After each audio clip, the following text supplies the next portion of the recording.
So, a warm greeting of 6th International Yoga Day 2020.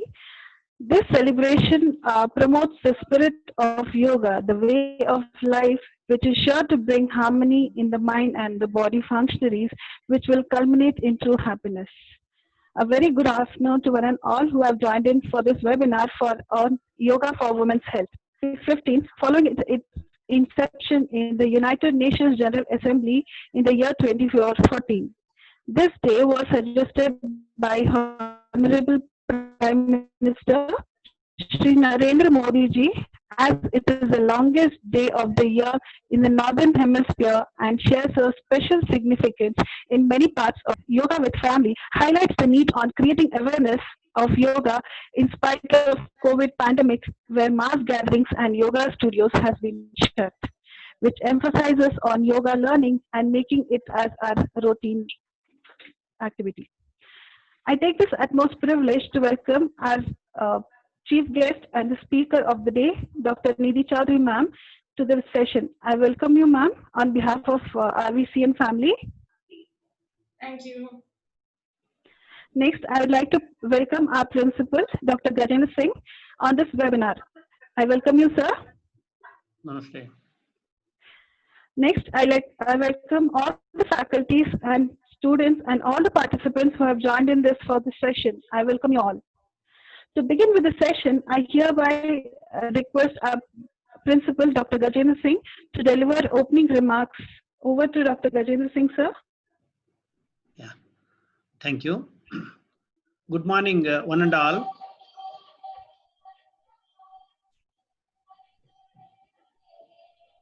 Good morning, one and all. Good morning, sir.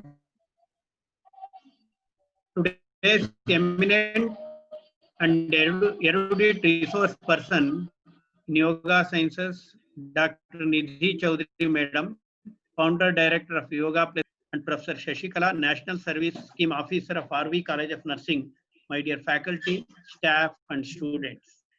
Today is the 5th International Yoga Day, celebrating across the world. The yoga originated in India during Indus Valley civilization, and the yoga encompasses different asanas and kriyas to be performed, and which helps to promote our health and well-being. Though these yoga kriyas are ancient origin from Adi Guru as well as from Sri Patanjali Guruji, our Indian great saint and philosopher Sri Swami Vivekananda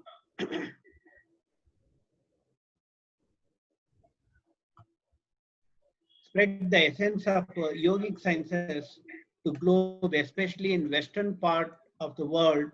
And today, we Indians are proud to say that all over the globe, yoga is accepted as science by many countries, and United Nations General Assembly approved on 21st June 2015 as International Yoga Day.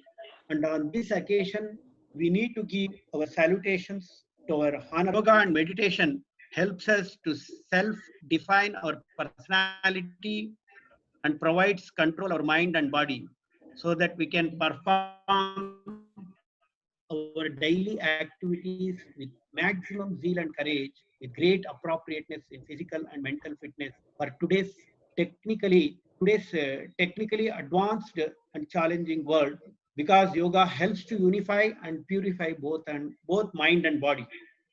Also, in this current pandemic situation of COVID-19, we need to combat with the coronavirus being with good health and strong body immunity by adopting all yoga asanas and kriyas, meditational practices in our daily life. We can eliminate many more diseases related to body and mind. It should begin from each and every family members of our home. Dear students and faculty, as well as my dear staff, please carry good takeaways of today's webinar delivering by Dr. Nidhi Chaudhary Madam on Yoga for Women Health. And also, I would like to express my heartfelt thanks to Madam. Wish you all very happy International Yoga Day. Thank you, one and all. Jai Hind. Thank you, sir. They are competent, versatile, successful, dynamic at work. Doting at home, they are the glue that hold many pieces together. Any tribute will fall short out of the place women hold in our hearts and the society. But women are also stretched and stressed while they look after everyone around them. Who looks after them? The answer lies in yoga, the balance that today's beauty with brains needs. Women across the globe need to be able to keep many balls up in the air at the same time, ensuring that not a single one of them falls at any time. This is why yoga seems to blessing for women. Yoga does not move for women than just make their body supple. It is a balance, their mind and nourishment to the soul. Maybe I'm not a very expert in this field, but I would like to, I take this privilege to welcome our guest speaker of this today's session, Dr. Nidhi Chaudhary ma'am. Dr. Nidhi, let me introduce our guest of the day. Dr. Nidhi Chaudhary ma'am is a yoga consultant and a yoga researcher. She hails from the yoga capital of the world, Rishikesh, where she started her yoga learning from early childhood.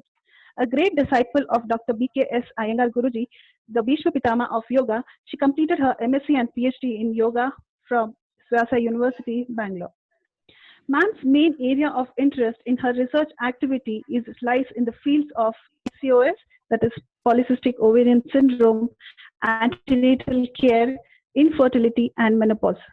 Her doctoral work on PCOS was funded by Ministry of Ayush, Government of India, which led to first estimation of PCOS in India and also first ever study evaluating the efficacy of yoga-based lifestyle program on PCOS. Ma'am has been co-authored over 15 research publications in indexed peer-reviewed journals.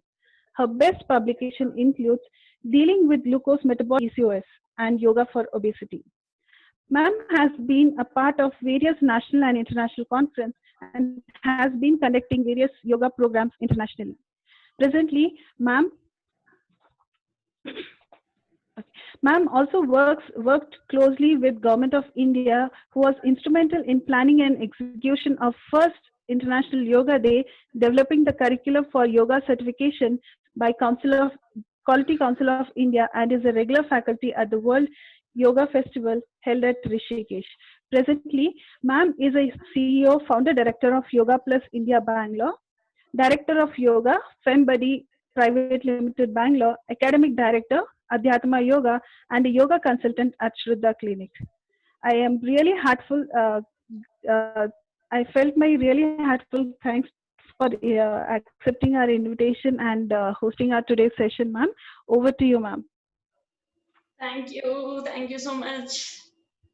So you all are able to hear me clearly, I hope. Yes. Let me ma'am. start sharing with the. Can you enable my sharing, Shashikala? Just Yes, make ma'am. me a I'll do that. co-host so that I can start sharing my PowerPoint. Sure, ma'am. Sure, ma'am. So I'll be talking about in general how yoga is useful or helpful for women's health in many ways. So let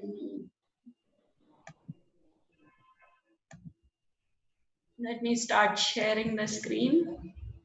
Yeah.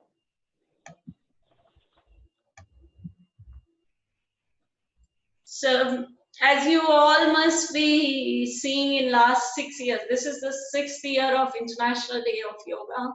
And 6 years back, it was started by Prime Minister Modi. And so many institutes and studios Yoga centers have been participating all over the country, all over the world in celebration of IDY. And you would be seeing that there are so many centers, so many yoga teachers, so many yoga schools which are teaching about yoga. And many a times if you go and attend the sessions, you will see that one yoga teacher is saying something else while the other yoga teacher is saying something else. So there are differences in one person to the other person teaching also, because it's very subjective. And what I feel, what I experience, I can propagate that, I can teach that, as compared to maybe some other teacher is experiencing or learning something else and propagating and teaching differently. So there is a lot of differences, and at some point when it comes to therapy, in general yoga, when it is about well-being of person and keeping up a good health, then it's fine that any style of yoga, any school of yoga, anything I can practice. In general, all asanas, all pranayama, all meditation techniques, everything makes me feel better, makes me feel healthier. But when it comes to therapy, yoga therapy for specific medical conditions, where we are teaching therapy, yoga therapy for diabetes, yoga therapy for hypertension. I teach for a lot of women's health conditions. So I teach for PCOS, polycystic ovarian syndrome. I teach for infertility. I teach for prenatal, postnatal, menopause. For all such conditions, when you are teaching or conducting yoga therapy sessions, then we need to have a common protocol, and then we need to have a common set of practices, because you cannot be having differences from one yoga teacher to another yoga teacher. It's same like medicine, same like how I take medicine for diabetes. If one doctor is giving metformin, the other doctor also has to prescribe metformin for diabetes. You cannot be having one doctor prescribing metformin while the other doctor is saying metformin is completely not to be taken by a diabetes patient. That should not happen. So there has to be a general common protocol when it comes to yoga therapy. And that's why evidence-based yoga therapy has become more common today, where we want to emphasize on the research-based protocols. If we want to talk about the yoga practices which has been proven safe and effective through some research trials, and only those practices we go into teach, we go into treat patients with. So evidence-based yoga therapy is now a very common practice, because general yoga has become too prevalent. So we are moving on to evidence-based yoga therapy, where we're going to tell or talk about the modules, talk about the practices for different medical conditions which are proven by some research studies and trial. Before I do that, or before I go in detail about the yoga therapy, which is evidence-based, let me just talk in general about the yoga. So first of all, we need to understand that in yoga, we look at a person very differently as compared to what the mainstream medical doctors look at. So we have a text called Taittiriya Upanishad, which has given us the knowledge that a human being exists in 5 different layers. And the first layer which we see is the physical body, where we are seeing what the person looks like from outside the body. We call it Annamaya Kosha. Then the second layer is the Pranamaya Kosha, where the breath, the prana, the life force exists. Then the third layer is the Manomaya Kosha, where our emotions, our mind, our mental capacities exist. Then the fourth layer is the Vijnanamaya Kosha, where our intellect, our power to discriminate, our mind or intellect, brain power to decide between the right and wrong exist. Then the last layer is the Anandamaya Kosha, which is the layer of complete happiness and bliss and silence. And the yoga therapy talks about that a person is healthy only if they can move from their physical body to the layer of Ananda, to the layer of bliss and happiness. If I can exist all the time in my Anandamaya Kosha, where I am all the time happy and peaceful and blissful, then I would be most healthy in that state only. So it's quite different from the medical talk where we see the body is the whole thing and we talk about treating the pains and illness of our body, where it doesn't go to the mental, intellectual or bliss layer of existence. So that's a huge difference in yoga therapy as compared to the mainstream medical therapy. The WHO, the World Health Organization, used to give a definition long time back about health, where they first said that it's the absence of disease. When you don't have a disease, then you are healthy. Then it evolved, the definition has been evolving over the years, and it became that feeling of well-being at physical, mental, and social level. When the person is feeling well at physical, mental, social level, then we call them healthy. Very recently, after the promotion of yoga and yoga text and all, very recently WHO has changed their definition and added one more component to it called spiritual well-being.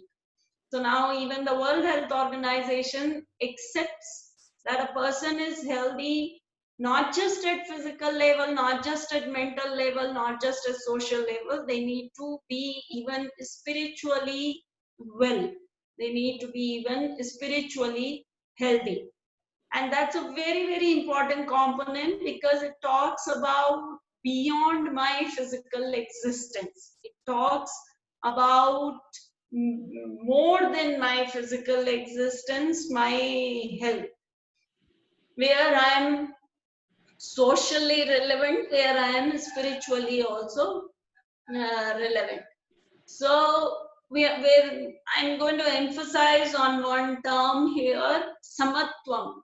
It's a Sanskrit word which in a literal translation it can means homeostasis or a balance.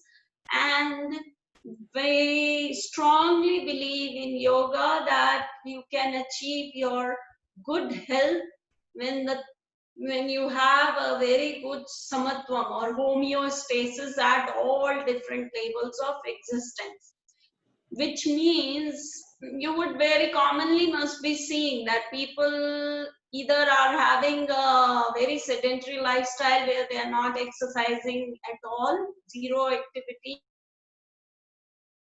or there is an other extreme where people are going on exercising non-stop because they have developed an compulsion. There is an obsessive compulsion to be exercising and staying fit and having to lose weight or gaining strength and all. So both of them are extreme. Not exercising or over exercising, both are an extreme. While you are healthy only when you are exercising somewhere in the middle. You do exercise, you don't have a sedentary lifestyle, but you don't need to overdo also. So this is what samatvam, this is what the balance is talking about. You need to have everything in that level of balance where you are doing it, but you're not overdoing it or you're not underdoing it. So that's the important component for when we want to understand the health. We need to look at all our habits, we need to look at all our practices and see whether they are at the level of samatvam, whether they are somewhere at the balanced level. Now, many people ask me what is the effect of yoga on health and well-being. Before they want to get into the yoga practice, this is a very common questions which are asked, that we know yoga is good, we should do, but we should understand the physiological benefits of doing yoga. Not just see it as one other form of exercise where I'm moving my body and may lose weight or may not lose weight, or may gain strength, may not gain strength. But we have to look at, there are actual physiological benefits of doing different yoga practices, and there are benefits for each of them. Now, with respect to women's health, this pose is very common, and many people who have been regularly doing yoga, or many women who have not been doing yoga, also are aware of this position. It's called Baddha Konasana, the butterfly position, where you bring your feet together and bend your knees, try to bring your heels close to your pelvis. Try to bring your knees to the ground. This is called the butterfly position or Baddha Konasana. This asana itself has, if done with awareness, can improve the blood circulation to the lower body organs, to the pelvic region, to the uterus, to the ovaries. It improves the functioning of those organs by improving the blood circulation to those body parts. So it's a very well known asana, and we know many people must be aware, and I would like to re-emphasize it. It's probably one of the best asana for women of all age. From the age of 10 or 12, when they get their first menstrual cycle and they experience the problem of menstrual cramps and PMS, for those teenage girls, this asana is one of the best thing they can do to get comfortable, to reduce the PMS discomforts. Then moving on to the adulthood of women who are trying to conceive or having difficulty with menstrual problems or infertility, even for them, this asana is a bone. Women, when they are pregnant, prenatal yoga, postnatal yoga, this is one of the best practice we teach. It helps with the labor and childbirth. Women, when they reach the menopause, the old age and the age of menopause and the menopausal associated discomforts, even for them, this is one of the best positions. So without any doubt, this is the practice which is the best practice for all women from the age of teenage to the menopausal age. Everybody should practice it and can see the benefit very quickly. Within the month of doing the practice, your discomforts, your symptoms can reduce. And that was on the body level. However, at the physical body level, I do some movement, I do stretches, and it can help me internally. Similarly, the second component of yoga, other than the asana practice, the next practice which is done in yoga is pranayama, which is the control of the breath. There are a lot of publications which talks about that just by doing a deep yogic breathing, you can remove up to 70% of the toxins from your body. So there are pranayama practices like Kapalbhati, Bhastrika, and all, which can help in detoxifying your body and make it lighter and healthier. Also, we know that we can relieve our emotional distress by taking a deep exhalation, which we commonly known as the sigh of relief. When we are very stressed and when we take one deep exhalation, and with that we let go of our thoughts and negative thoughts and emotions, and that's how it's called a deep exhalation, which helps clearing our mind, which helps making us feel lighter and positive. Also, there are pranayama practices which improves the quality of blood as we take deep breathing, and with the breath we carry the oxygen throughout our body and throw out the carbon dioxide from our body. So the quality of blood also improves with the deep pranayama practice. It helps relax the person in stressful situations. And we know there are a lot of publications about Anulom Vilom Pranayama. Many of you must be knowing. It also known as Nadi Shuddhi Pranayama. Some people know it as Anulom Vilom Pranayama, where we do alternate nostril breathing. We breathe in from one nostril, then we breathe out from the other. Then we breathe in from this one and breathe out from the first nostril. So the alternate nostril pranayama is a very good practice to reduce the stress effect in our mind and body. It helps to immediately reduce the blood pressure. So hypertension patients, it's like a bone. If you may, I know many cardiologists who are practicing today, where in their waiting room when the patients has come for the consultation, they make them sit and do Anulom Vilom Pranayama, 30 breaths, 20 breaths, and then after that they check their blood pressure to see what is their baseline, what is the blood pressure when they are relaxed as compared to what is the blood pressure when they are very stimulated and charged up.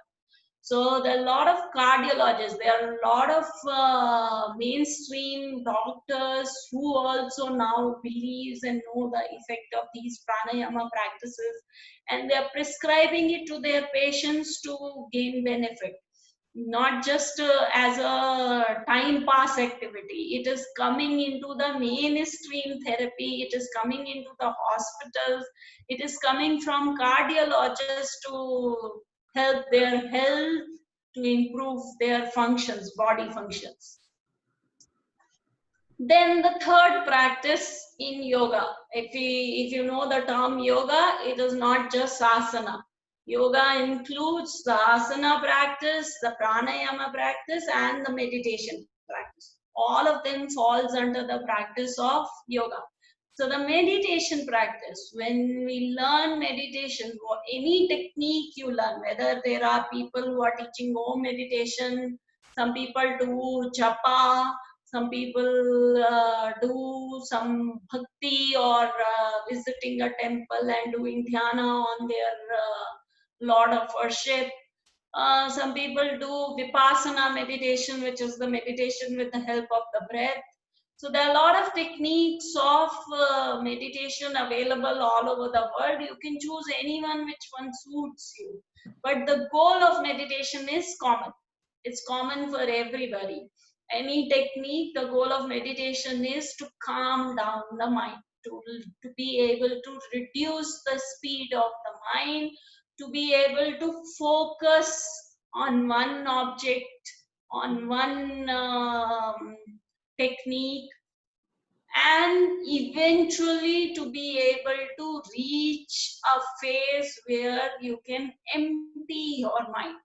That's actually a very higher state and very high level of meditation, where you reach siddhis and samadhis, where your mind is completely thoughtless, where you're not having any thought existing inside your mind.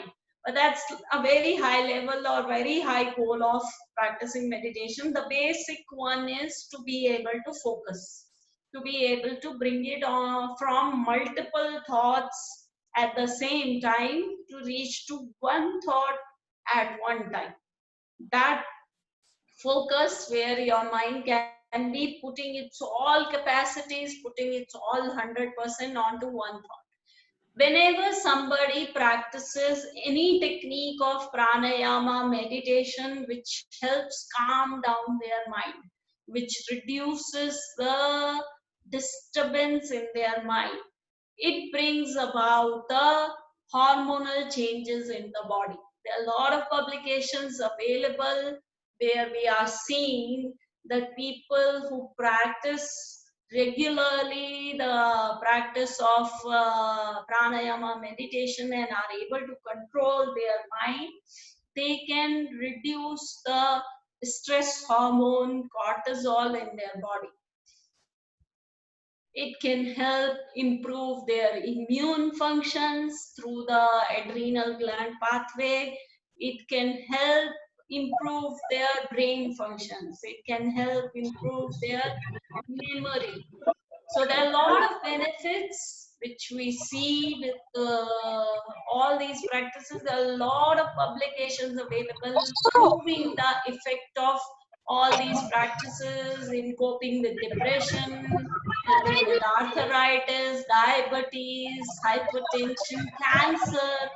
All of these cases, we are seeing the benefits of these practices. And the last thing is happiness. All of this has to reach to the goal of mental peace and happiness. We can't be doing yoga only to reduce our blood pressure. We can't be doing yoga to lose body weight.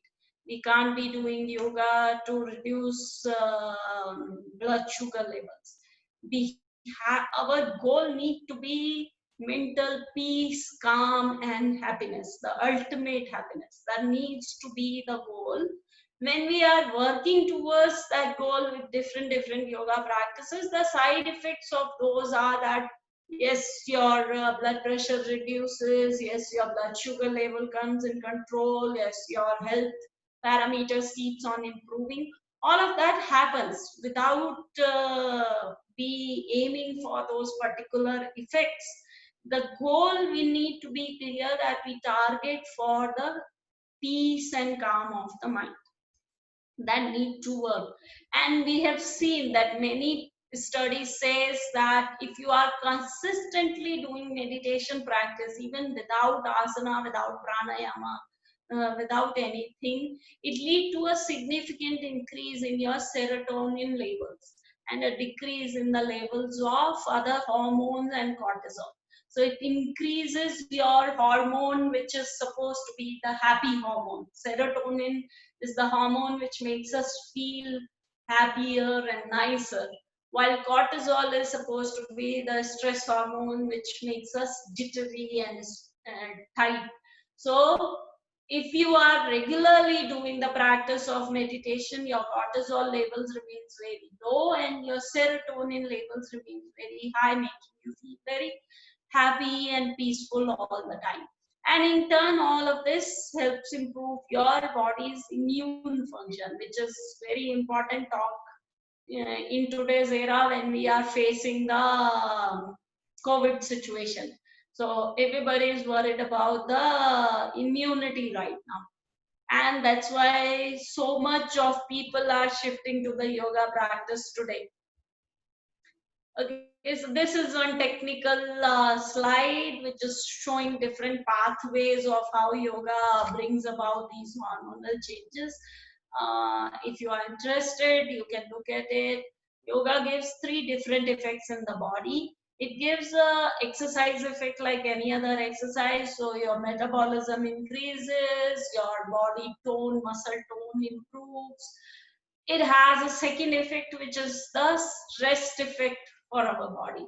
It reduces the sympathetic activity of our system and it calms down our body by bringing about the rest effect.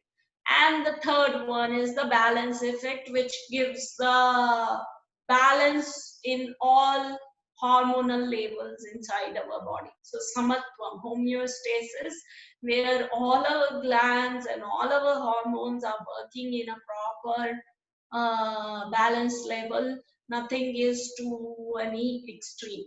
So these 3 are the effects of yoga, and especially for women, they work at the adrenal gland level or the ovary level to bring about the hormonal balance, other than bringing the reducing the stress and increasing the metabolism of the body. These are some of the publications for all the points which I was emphasizing in the previous slides. I've kept it short so that we can open for discussions and question and answers rather than me just giving too much technical information. I would prefer if somebody has any doubts or question they can ask, and I would be happy to answer. Shashikala, you can open the session for questions now. Yes, ma'am. Thank you, ma'am. Thank you for the informative session. Though even I started practicing yoga from very short duration, I know what is my expectation from yoga from now onwards, because I had very narrow minded for yoga, but now by your presentation, my expectation has gone increased. And I request participant, if there is any kind of queries, to put forth in the chat box so that I can.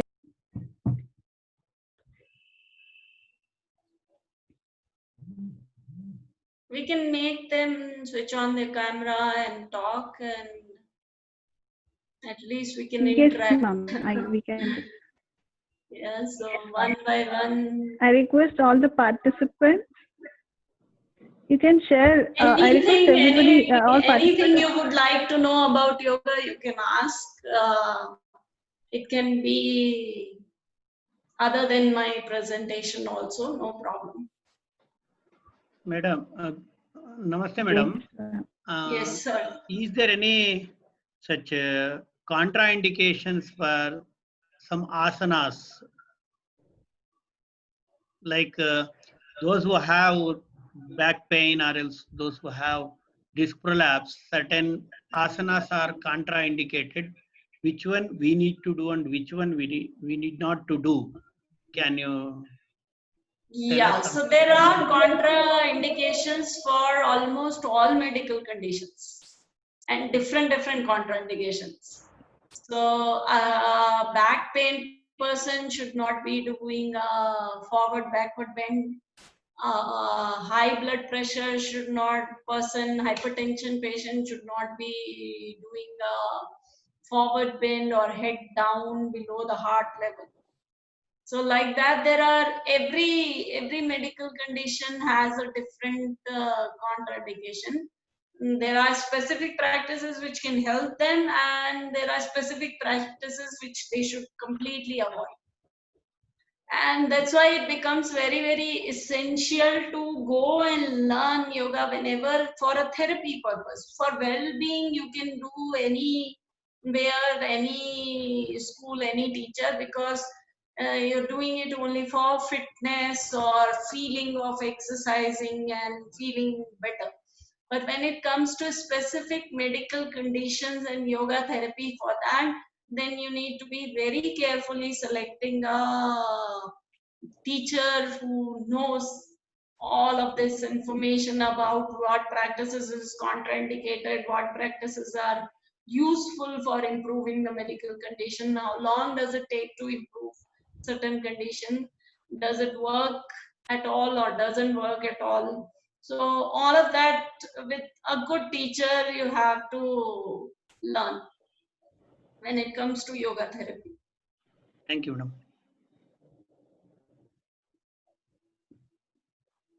Any other participants? Any doubts? Everybody can on their videos so that we can have an interactive session.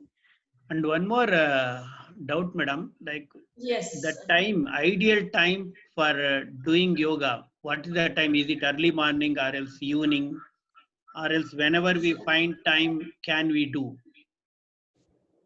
So ideally, it has been suggested to do it at sunrise or sunset.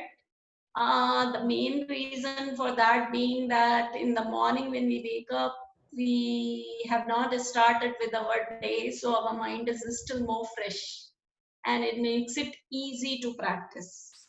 Because during the day when we are busy with our jobs and work, the mind is already rushing, running with so many thoughts and so much planning and all, that it becomes very difficult to focus and calm down the mind, or okay, drop everything and now sit and do meditation. It may not work. It usually doesn't work. So that's the reason why it is preferred to practice either early morning, first thing in the morning, where it is most effective at that point. At that point of time, it's very easy to calm down the mind and gain the benefit out of that practice. You can do it in the evening also, because again, availability of the time after all the work and all, people can find time in the evening, but usually many people are very exhausted by that time to do yoga, and they're just too tired and lethargic to be doing anything, but can do some restorative things like pranayama and meditation in the evening. It will help to get into a better sleep. Your sleep quality improves by doing pranayama and meditation in the evening. Other than the state of mind, one more reason for why we choose morning or evening practices is the heat. We should not be practicing too much of asanas during the afternoon hours when the sun is really strong. We should be doing the active practices either in the cold hours of the morning or cold hours of the evening. So that's when it comes to asana, we don't prefer in the afternoon. Then third rule is that you should try to do it empty stomach and not after a meal. So even in that, we have a specific detail, like if you are taking a lunch or a meal, you should keep a 2 to 3 hours gap, and only after that you can do a yoga practice. So we cannot do immediately after taking a meal, because it can cause more acidity and indigestion issues. If you do after the meal, you try to bend and stretch.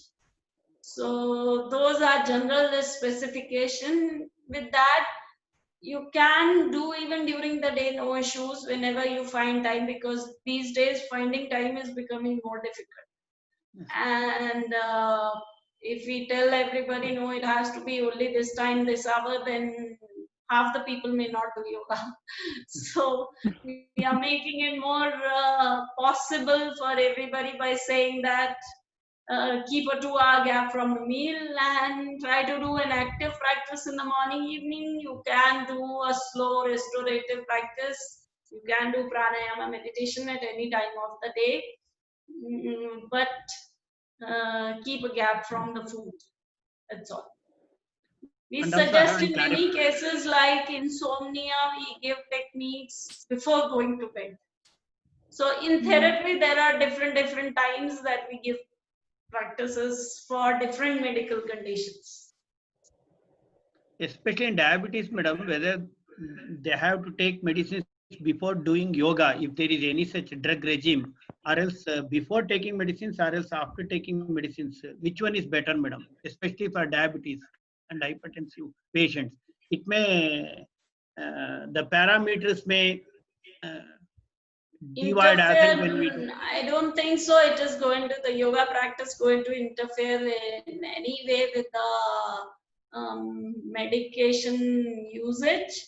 But in general, I can suggest that you should try to take medicine after doing the yoga, because then your system would be well circulated and would absorb it better. If you have done yoga and then your blood circulation, your lymphatic circulation, your breath, everything would be doing better after the yoga practice. And that point, if you take medication, it should help with a better absorption of the medicine in your body. Thank you, madam. Thank you, ma'am. Any other participants? Yes, ma'am. Mrs. Mamta. Hi, ma'am. I hope you remember me. I was a participant in PCOD sessions in Rangadore Hospital. Wow, long time. Yes, it's long time. I'm so happy to see you. Actually, I would like to watch it's because of yoga I'm able to conceive, and I'm a mother of 2 now. So that was the effect of yoga on PCOD. My question is like, see, when we are into the class, when we are taking up yoga classes, going to an institute and performing yoga, the motivation is always high. But once we take a break, we get demotivated. You know, at home we have got so many constraints, like the same kind of environment will not be formed. And second thing, we are used to have that flow of having shlokas, then opening up shloka, then it will be like Surya Namaskara with 12 mantras, 12 shlokas. So those things gets cut off when we practice at home. So my question is it like in the absence of those shlokas, if we are practicing Surya Namaskara, is it okay? Or how to get out of this demotivated state? Like in a day, how much of yoga is like should be done, like Surya Namaskara if it Once is every 12? day is essential. Yes, Once yes. every day is essential for the lifestyle we are living. It is, you should see it as a dose. Yoga is a medicine dose for our daily stress, for our daily lifestyle that we are living, the type of food we eat, the amount of exercise we do, the amount of stress we have, the mental stress we are having. So in general, everybody has a sedentary lifestyle with less amount of exercise as compared to the previous generations. If you look at 2-3 generations back, people were physically more active. And we are not that much active because all of our work is sitting on the table and chair. 9 hours, 10 hours, 12 hours, we are sitting on chairs and sofas. So we don't have that much of activity. We don't have to walk to a shop. We don't have to walk 2 kilometers, 3 kilometers to get something from a shop. The time has changed. Our lifestyle is more convenient today. And but our mental stresses are high. The previous 2-3 generations back, the people had a less amount of things to worry about on daily basis. Okay, one job, morning they will get up, go to that activity, the farm, the shop or something, and they have to just think about that little bit, not that much of chain of thoughts. But today's generation, we are doing multitasking even in our head all the time. Inside our mind, we are running like hundreds of thoughts all the time. We have to worry about the house, the work, the relations, the traffic, the maids, everything.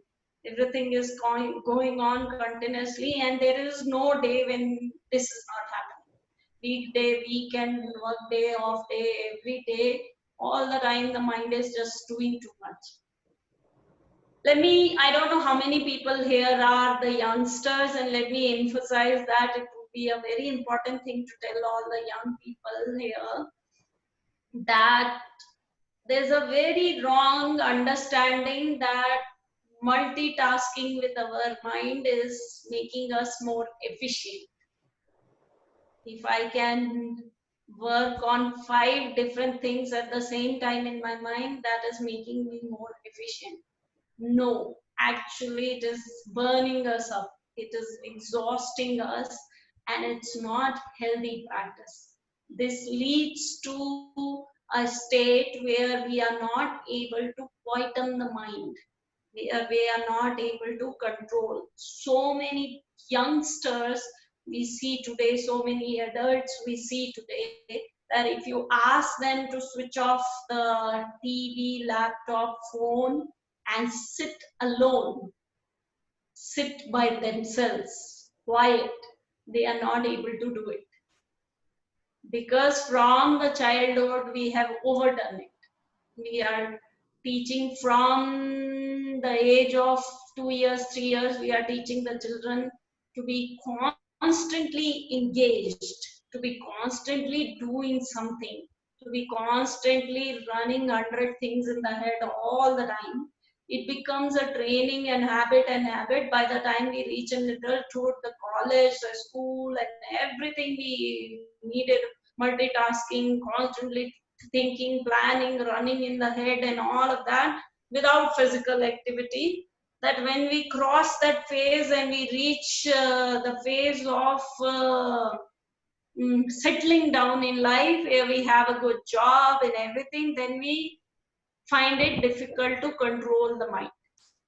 Then we find that, okay, I can't sit alone with myself. I cannot switch off my phone in the night. I cannot sleep by switching off all the lights and switching off all the gadgets and go to sleep peacefully. I have to be reaching the bed at 10, but I'm staying with my phone until awake until 12 and 1, and I don't know when I've fallen asleep. My eyes are exhausted, staring at the gadgets. My brain is exhausted, continuously engaged. There is no break for our mind at all. And this all leads to the imbalances and sicknesses in our body all the time. We are seeing more and more people falling sick because of this. So every day, once a day, let's coming back to Mamta's question, every day, once a day, this is like our dose to stay in touch with our true nature, which is to be satisfied, peaceful, calm, alone, not necessarily with a group all the time. You have to be able to reach that state every day once. It's very, very essential. And the people who are able to do it, you can see their health parameters. They are very, very healthy. And the people who are not able to do it are suffering with a lot of condition, IBS, ADHD. You call all of this is happening because of this lifestyle we are living. And we just need to correct our lifestyle. Go back to the nature, go back to what previous generations were doing.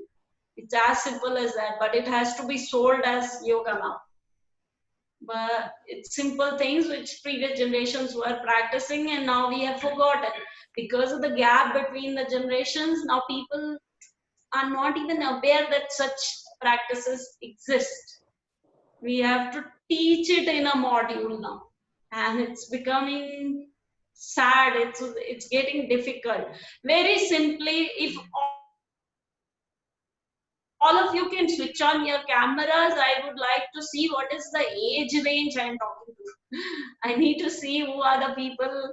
Are they young? Are they adult? Are they older? Who are these people? And possibly what would be their mindset? What they must be thinking in their head. So that would help me to tell how yoga can help. That would help me to explain, give relevant examples.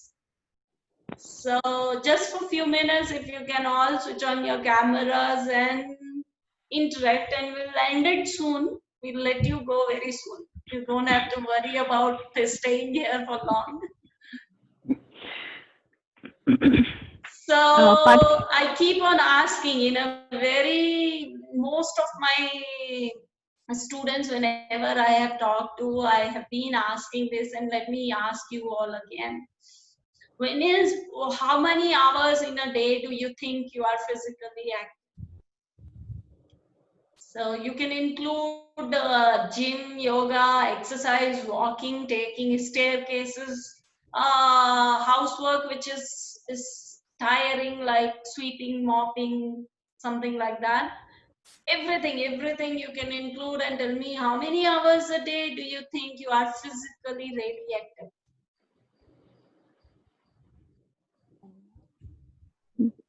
I think around 1 hour. Maybe. Yes, For Mamta? me, it may be 2 hours.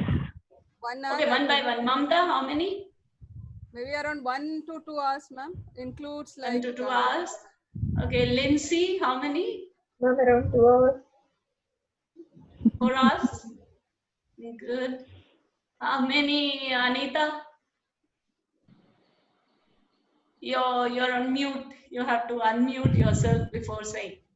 1 to 1.5 hours, ma'am. 1 to 1.5 hours. Divya? Ma'am, around 2 hours, ma'am. Around 2 hours. So in general, this is what is the answer I'm seeing in today's generation, today's era, irrespective of which country I go and ask this. most of the youngsters and adults today, out of 24 hours, they count and they see that they are active only for 1 or 2 hours a day. But at the end of the day, you feel tired and exhausted, where you're like, I can't do anything anymore and I'm too tired today by the end of the day. Isn't it? Even though you're not doing too much of physical exercise or activity, and still you require how many hours of rest? Minimum how many hours of rest? 6 hours. 6 hours? 6 hours? Divya? Ma'am, 6 to 8 hours. 6 to 8 hours of rest minimum required every day, every person, irrespective of how much physical activity I did or didn't do. Why is that? Because our brain is overdoing it. How many hours a day you think your mind is active, mental activity is going on? It's more than 7 to 8 hours. ma'am. That's all? No, it's more than that. I think It's much more than I feel. what we sleep, other than that, our mind is completely active. As you said, it is completely with multitasking, thinking many things at a time. That Do is you happening. think it is resting when you are sleeping? No, not at No. Not at No. So there is no rest of mind. It's active all 24 hours. For many people, they are continuously planning, dreaming about what they did the previous day or what they're going to do the next day. So it's going on and on and on every day, 365 days. There's no rest for the brain. There's no rest for your mind. Don't you think it's going to get exhausted? Over the years, you will see the memory loss. You'll see the difficulty in to be able to focus. You'll see difficulty in coping with the emotions. Everything we see, all this is commonly because of the overexhaustion of the mind. So people who believe that multitasking is efficiency, no. Focusing 100% is the efficiency. And that we are not able to do because we have trained and trained and trained ourselves to be constantly multitasking inside our head. Yoga brings, that is the first change yoga brings to any age, any person, anybody doing any type of yoga. Any school, any style you do, you start yoga, this is the first change you will see. Your mind starts calming down. It starts focusing onto one thing. And usually that thing is your yoga practice. When you are doing asanas or pranayama, asanas, your focus is on your body. When you are doing pranayama, your focus is on your breath. When you are doing meditation, your focus is on your thoughts. And that's how you learn to be focused, be in present, be in this moment. When you start doing that, you will start seeing the peace, the calm, the happiness, and with that, the health comes. It's just a side effect of doing all of this. So, very, very important to watch, be aware of what you are doing to your body, what you are doing to your mind, what you are doing to your own self. Watch yourself in a day, and you will see the things which are going wrong because of the habits and things where the correction is required. You will see it yourself. Motivation will come with this, seeing this. You start seeing all of that, and then you will realize the importance of correcting things and importance of getting healthier, importance of getting peaceful and happy. And then the motivation comes, no, I have to get up and do yoga today. I want to do yoga. So the motivation comes and you start. Yes, always the group classes helps, always going to a teacher helps, because there is somebody who is taking the onus of you doing practice. They are taking the responsibility of getting you through 1 hour of practice. At home, yes, motivation is not there, and then you feel lazy, then your emotions are always coming in between. I like, I don't like, I'm not happy, I'm sad, I'm depressed, I'm angry, and all of this will come in between of you getting to your mat and doing the yoga practice. When you go to a group class or when you go to a teacher, because you are going to follow them, that person takes you through the whole practice and you end up doing it. So that's always there. Even with good yoga teachers who have been doing yoga for years, even they struggle with motivation. Some days are good, some days are bad. But it's okay as long as you can keep yourself on track on and off, do some practice and stay in touch with that effect. Is stay in touch with your true nature. Stay in touch with that calmness and peace. Then still your health will still be improving. Thank you, ma'am. Thank you so much. Anybody else has any questions? Shashikala?